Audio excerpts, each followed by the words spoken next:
আসসালামু আলাইকুম রহমতুল্লাহ। আশা করি সকলে ভালো আছেন। শীতের মধ্যে গরুর আধুনিক শীতের পোশাক তৈরি করলাম ভুসির বস্তা দিয়ে। সাধারণত ভুসির বস্তাগুলো পাটের তৈরি হয়ে থাকে, তো এই পাটের বস্তাগুলোতে ভালোই ওম হয়ে থাকে। আমাদের সেই দেশে শীতের যে টেম্পারেচার, সেটা তেমন একটা সমস্যা হয় না। সাধারণত ফ্রিজিয়ান বা অন্যান্য উন্নত জাতের গরুগুলো তাদের তাপমাত্রা দিয়ে শীতের আবহাওয়া রিকভার করে ফেলে।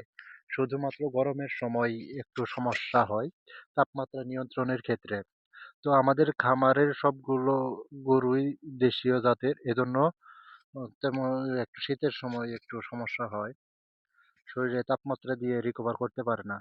এজন্য কম খরচের মধ্যে ভুসির বস্তা দিয়ে গরুর কম্বল তৈরি করলাম আলহামদুলিল্লাহ। বস্তা দিয়ে কিভাবে এই কম্বলগুলো বানালাম চলুন আপনাদের বলে দিই।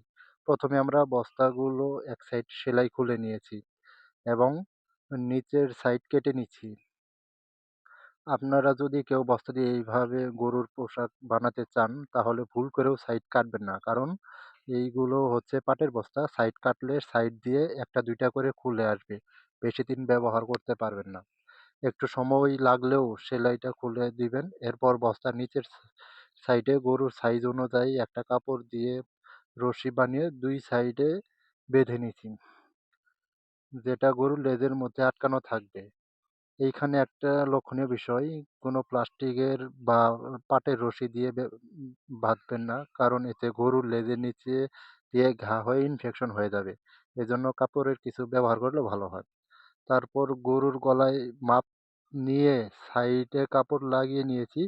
উম, গলায় বাঁধার জন্য। গরুর গলায় আর লেজে আটকানো থাকলে আর কোনো সমস্যা হবে না ইনশাল্লাহ। তো আমাদের এই ৩টা গরুর জন্য মাত্র ১৮০ টাকা খরচ হয়েছে বস্তা কিনতে। যদি কম্বল কিনতাম ৩টা গরুর জন্য কমসে কম ৬০০ টাকা লাগতো। এজন্য এই পদ্ধতি ব্যবহার করেছি। এই শীত পার হয়ে যাবে ইনশাআল্লাহ। তো ভিডিওটি এখানে শেষ করছি। সবাই ভালো থাকবেন, সুস্থ থাকবেন। আর আমাদের জন্য দোয়া করবেন। আল্লাহ তাআলা যেন আমাদের খামারে বরকত দান করেন। আসসালামু আলাইকুম ওয়া রাহমাতুল্লাহ।